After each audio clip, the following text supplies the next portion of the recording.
बिस्मिल्लाहिर्रहमानिर्रहीम। अस्सलाम वालेकुम नाजरीन, आप यूट्यूब चैनल देख रहे हैं। मैं इमरान खान हूँ। नाजरीन, जेल में कैदी नंबर 804 के हवाले से मैं आपको एक खबर देता हूँ, और ये जो आपको मैं खबर दे रहा हूँ ये बिल्कुल कंफर्म है, मेरी बात हुई है बराह रास्त।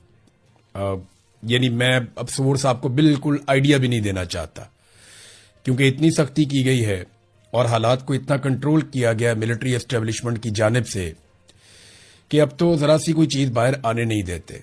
मैंने आपको पिछले दिनों बताया था कि बुशरा बीबी की अगर अपने बच्चों से मुलाकात भी होती है, वो भी अब बंद है, कुछ 4 हफ्ते हो गए मुलाकात नहीं होने दे रहे, तो बुशरा बीबी से भी हलफ लिया जाता है और उनके बच्चों से भी हलफ लिया जाता है कि आप दोनों में से कोई भी खान साहब के बारे में बुशरा बीबी बात नहीं करेगी और बच्चे बाहर जाके कोई बात ही नहीं करेंगे। खास तौर पे उनसे कहा गया कि जो बुशरा बीबी की एक बहन है मरियम बट्टू, वो कोई स्टेटमेंट बिल्कुल अपने ट्विटर के ऊपर भी ना दें। तो फैमिली ने उनसे भी रिक्वेस्ट की और उसके बाद उन्होंने भी कोई स्टेटमेंट नहीं दिया।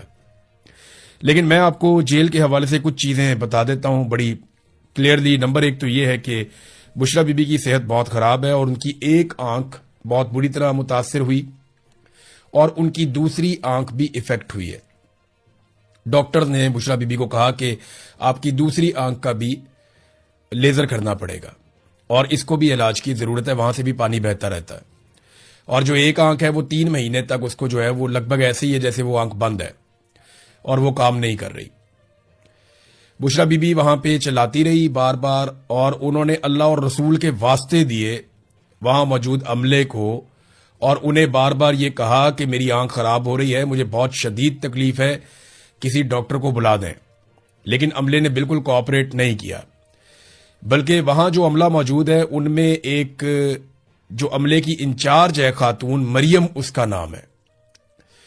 मैं आपको कंफर्म कर देता हूं, खातून का नाम है मरियम। ये जो वहां पे अमला बुशरा बीबी वाले ब्लॉक को देखता है या वहां पे वो मौजूद रहता है सिक्योरिटी पे, क्योंकि वहां खवातीन की जेल में खवातीन का अमला होता है, तो वो मरियम नामी खातून ऑफिसर है वहां पे। उसने बहुत नाक में दम किया हुआ है और वो बहुत बदतमीजी करती है बुशरा बीबी के साथ। ये भी हुआ कि वहां पे 4 खवातीन को तशद्दुद का निशाना बनाया गया अलग अलग टाइम पे, और वो खवातीन चीखे मारती रही सिर्फ बुशरा बीबी को ज़हनी तौर पे अजियत देने के लिए। यानी खवातीन को कहीं और से लाकर यहां करीब पहुंचाकर तो तशद्दुद का निशाना बनाया गया ताकि वो टॉर्चर की आवाजें और वो जो चीखे हैं वो बुशरा बीबी सुने। तो इस तरीके से ये इंसान को तोड़ने की कोशिश करते हैं। तो वो अल्लाह के वास्ते दिए, उन्होंने रसूल के वास्ते दिए कि मेरी आंख बड़ी शदीद दर्द हो रही है, कोई डॉक्टर बुला दो। बिल आखिर काफी दिनों के बाद डॉक्टर बुलाया गया। डॉक्टर ने जैसे ही बुशरा बीबी की आंख देखी वो डर गया। उसने कहा जी फौरन इनको अस्पताल लेकर चले, इनकी सर्जरी करनी पड़ेगी अभी, वरना इनकी आंख जाया हो जाएगी। फिर उन्हें अस्पताल पहुंचाया गया, उनकी सर्जरी की गई, और फिर डॉक्टर ने बाकायदा ये रिकमेंड किया कि आपने यहां से अस्पताल से अभी जाना नहीं है, और ये बता दिया डॉक्टर ने कि इनको डिस्चार्ज नहीं किया जा सकता इस हालत में। लेकिन फिर वहां पे कुछ लोग आ गए और उन्होंने कहा नहीं जी इनको तो जेल पहुंचाना है। फिर बुशरा बीबी को वापस जेल पहुंचा दिया गया। आखिरी जो इमरान खान साहब का पैगाम है, क्योंकि देखें इमरान खान साहब अभी पहुंचे थे और उनको निकाला गया था जेल से बाहर। एक तो उन्हें निकाला गया पिम्स अस्पताल लाने के लिए, और एक मुबैना तौर पर उससे पहले भी निकाला गया। ये जो कहानियां करवाई जा रही है ना कौम को कि इमरान खान साहब को डील कर रहे हैं, किसी से मुलाकात कर रहे हैं, को मुलाकात हो गई है, इसके बारे में अभी कोई भी हतमी तौर पे आप कुछ भी नहीं कह सकते, क्योंकि किसी के पास कोई सबूत ही नहीं है। और इमरान खान साहब को तो किसी से मिलने ही नहीं दिया जा रहा। इमरान खान साहब का जो आखिरी पैगाम है वो जुमला मैं आपको बता देता हूं, और एग्जैक्टली मैं पूरी जिम्मेदारी के साथ आपको कह रहा हूं कि यही जुमला मुझे रिपोर्ट हुआ और एग्जैक्टली वही जुमला मैं आपको बता रहा हूं। इमरान खान ने कहा कि मेरी बहनों से कहो कि जितना जल्दी हो सके मुझसे आकर मिलें या मुझे मिलने की कोशिश करें। यह जुमला है जी, कि मेरी बहनों को पैगाम दो कि जितनी जल्दी हो सके वो मुझसे आकर मिले या मुझे मिलने की कोशिश करें।